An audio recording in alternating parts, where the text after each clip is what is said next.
अगर आप यूके से हैं और पाकिस्तान में किसी को पावर ऑफ अटॉर्नी भेजना चाहते हैं और वो कैसे भेजा जाए, तो आज हम इस वीडियो में बात करेंगे इस सारे प्रोसीजर पे। ये वीडियो सिर्फ और सिर्फ आपके लिए है। पावर ऑफ अटॉर्नी या मुख्तियारनामा ऐसा डॉक्यूमेंट होता है जिसके ज़रिए आप अपने इख्तियार किसी दूसरे शख्स को मुंतकिल करते हैं ताकि वो आपकी तरफ से वो काम सर अंजाम दे सके जो कि आप खुद करते हैं, जैसा कि बैंक के अकाउंट्स को मैनेज करना, प्रॉपर्टी ख़रीदना या बेचना, या कोर्ट में कोई सिविल मैटर चल रहा है तो उसको परसू करना, उन प्रोसीडिंग को परसू करना।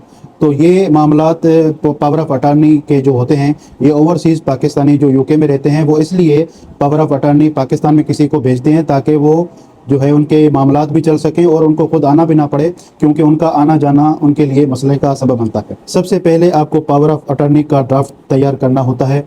पावर ऑफ अटॉर्नी का जो ड्राफ्ट है वो तैयार करते वक्त आपको ये चीज़ें उसमें ज़रूर मेंशन करनी होती हैं। पावर ऑफ अटॉर्नी जो देता है उसे हम कहते हैं प्रिंसिपल। तो प्रिंसिपल की कंप्लीट इन्फॉर्मेशन, उसका नाम, उसकी एड्रेस, उसका पासपोर्ट नंबर, और जिसको वो पावर ऑफ अटॉर्नी देता है उसे हम कहते हैं अटॉर्नी। तो अटॉर्नी की complete information including CNIC, address और दूसरी जो भी चीज़ें हैं। उसके बाद आता है कि आप उनको, मतलब प्रिंसिपल जो है वो अपने अटॉर्नी को कौन कौन से पावर मुंतकिल कर रहा है वो कम्प्लीटली मेंशन करने होते हैं। बिल तो ये क्लियरली मेंशन करना होता है कि पावर ऑफ अटॉर्नी आप किस मकसद के लिए दे रहे हैं। वो मकसद क्लियरली उसमें वाज़ेह तौर पे लिखा हुआ हो कि प्रिंसिपल जो है वो अटॉर्नी को इस मकसद के लिए ये पावर ऑफ अटॉर्नी दे रहा है। और उसके बाद उसको रिवोक करने की कंडीशन भी ज़रूर उसमें लिखें।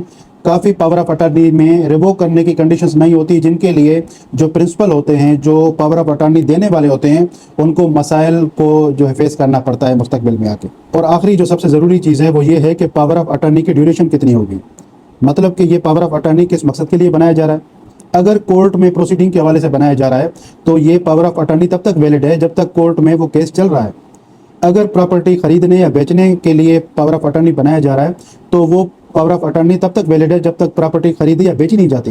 तो उसकी जो लिमिटेशन है जो पावर ऑफ अटॉर्नी की, वो क्लियरली मेंशन करना बहुत ज़रूरी होता है। पाकिस्तान हाई कमीशन से अटेस्ट होने के बाद आप सेम पावर ऑफ अटॉर्नी लेके जाते हैं UK foreign Commonwealth and development office के पास, और वहाँ से भी सेम तरीके से अटेस्ट करवाना होता है।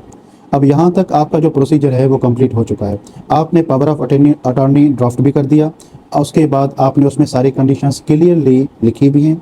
उसके बाद आपने पाकिस्तान हाई कमीशन से भी अटेस्ट कर दिया और यूके से भी जो है UK foreign Commonwealth and development office से भी आपने अटेस्ट करवा दिया है। अब ये पावर ऑफ अटॉर्नी का जो ड्राफ्ट है, अटेस्टेड ड्राफ्ट, अब ये रेडी है, आप पाकिस्तान भेज सकते हैं किसी भी अपने रिश्तेदार